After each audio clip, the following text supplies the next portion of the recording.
ওই গাড়ি বের কর। Good morning. তুমি আমাকেই তো ধরতে বেরোচ্ছিলেন, চলে এলাম। এমনিতেই সরকারের তেল পুড়িয়ে অবিনাশ বাবুর অনেক বেসরকারি কাজ করেন। আপনার এই রেগুলার নেতা পুজোর জন্য সরকারের খরচ বাড়ছে আর জনগণের উপর ট্যাক্স চাপছে।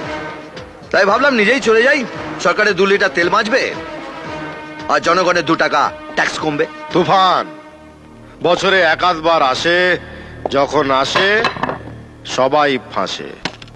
এটাই তো তোমার ধারাপাত। হ্যাঁ, ওরে সালা, আমার ধারাপত্র দেখি আপনি মুখস্থ করে গিলে ফেলেছেন। হ্যাঁ, একদম ফেলু ছাত্র নয়। তোমার বোধহয় জানা নেই, এই ঝড়ঝাপটা আটকাবার জন্য গভর্নমেন্ট অনেক রকম আগাম ব্যবস্থা নিয়ে থাকে। সেটার মধ্যে একটা হলো পুলিশি ব্যবস্থা। যে কোনো জলকে আগা 5 তলা ঠেঙ্গিয়ে এলাকার বাইরে করতে পুলিশের বেশি সময় লাগে না। আফসোসটা সেখানেই ভাই।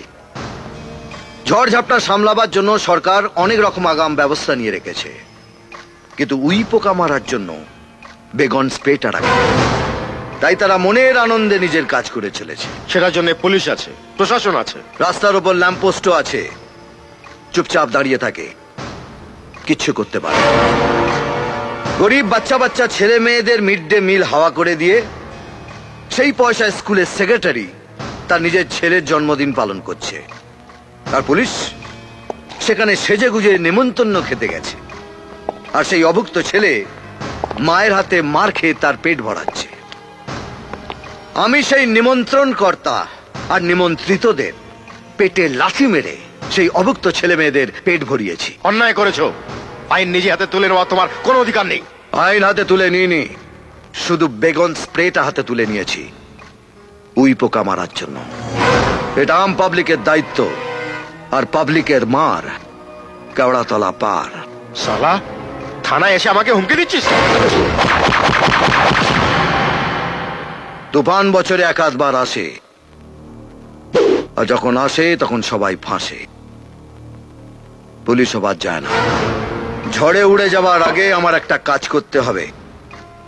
পরিমল ঘোষের খুনের ফাইলটা গর্ত থেকে বের করে টেবিলের উপর সাজিয়ে রাখবেন। সন্ধেবেলা এসে আমি সেটা পুজো করব। ওরকম কোনো ফাইলের কথা আমার জানা নেই। কেন বাচ্চা ছেলের মতো কথা বলছেন?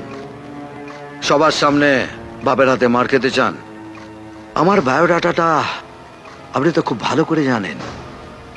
4টেকে টপকেছি, আরো 3টে টপকাবার প্ল্যানও আছে।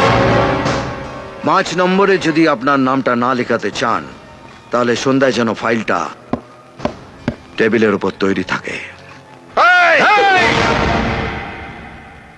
এর পরের বার যখন বাড়ি থেকে বেরোবি, তোর স্ত্রীকে বলবি যেন নুন আর শুকনো লঙ্কা পুড়িয়ে পা থেকে মাথা অবধি ঘুরিয়ে দেয়।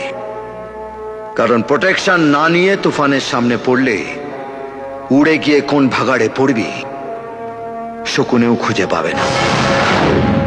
সালা একদম 2 নম্বরই মাল।